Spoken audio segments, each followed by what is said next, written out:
teman-teman, kali ini kita akan mengenal lebih jauh tokoh pendidikan wanita asal Minahasa, Sulawesi Utara. Namanya Maria Walanda Maramis. Seperti apa perjuangannya? Ayo kita simak kisahnya. Maria adalah anak bungsu dari 3 bersaudara. Ia adalah adik kandung dari A.A. Maramis yang merupakan Menteri Keuangan pada masa awal kemerdekaan. Wanita yang lahir di Minahasa pada 1 Desember 1872 ini sejak usia 6 tahun telah menjadi yatim piatu. Maria dan kedua saudaranya kemudian diasuh oleh paman dan bibi mereka. Maria hanya mengenyam pendidikan sampai setingkat SD karena pada masa itu anak perempuan Minahasa tidak diizinkan mengenyam pendidikan lebih tinggi lagi. Namun Maria tidak pernah berhenti belajar dari orang-orang terpelajar di sekitarnya. Semangatnya untuk memajukan nasib kaum wanita terus tumbuh meskipun harus mendobrak tradisi. Menurut Maria, seorang ibu adalah inti dari sebuah rumah tangga yang juga menjadi inti masyarakat. Karena itu, seorang anak perempuan harus mendapatkan pendidikan yang lebih tinggi sama seperti laki-laki. Setelah menikah, Maria kemudian pindah ke Manado. Di kota inilah pada tahun 1917, Maria bersama beberapa temannya mendirikan organisasi percintaan ibu kepada anak temurunnya yang disingkat PIKAT. Awalnya organisasi ini adalah wadah perempuan Minahasa untuk mengatasi permasalahan sehari-hari. PIKAT kemudian berkembang pesat dan memiliki banyak cabang hingga ke Kalimantan dan Jawa. PIKAT juga mendirikan sekolah gratis bagi anak perempuan yang dikenal dengan nama Howis Hound School PIKAT dan sekolah kejuruan putri lengkap dengan asramanya. Perjuangan Maria bahkan tidak hanya dalam bidang pendidikan. Ia adalah tokoh yang giat memperjuangkan agar wanita turut andil dalam dunia perpolitikan di Minahasa. Jasa dan peranan Maria hingga kini terus dikenang. Sebagai apresiasi, pada tahun 1969, pemerintah menganugerahkan gelar pahlawan nasional kepada Maria. Perjuangan Maria Walanda Maramis penting untuk kita teladani ya teman-teman.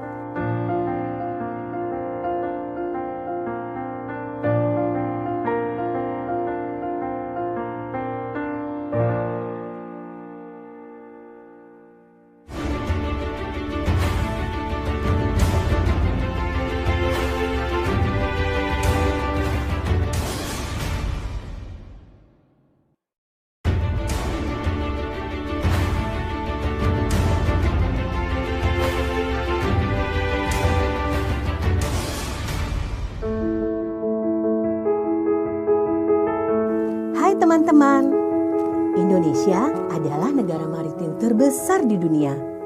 Dan ada satu fakta membanggakan tentang sejarah maritim Indonesia yang sangat seru ceritanya. Apakah kalian tahu, Laksamana wanita pertama di dunia berasal dari Aceh? Ayo kita simak kisah kepahlawanan tokoh yang satu ini. Namanya Kemala Hayati.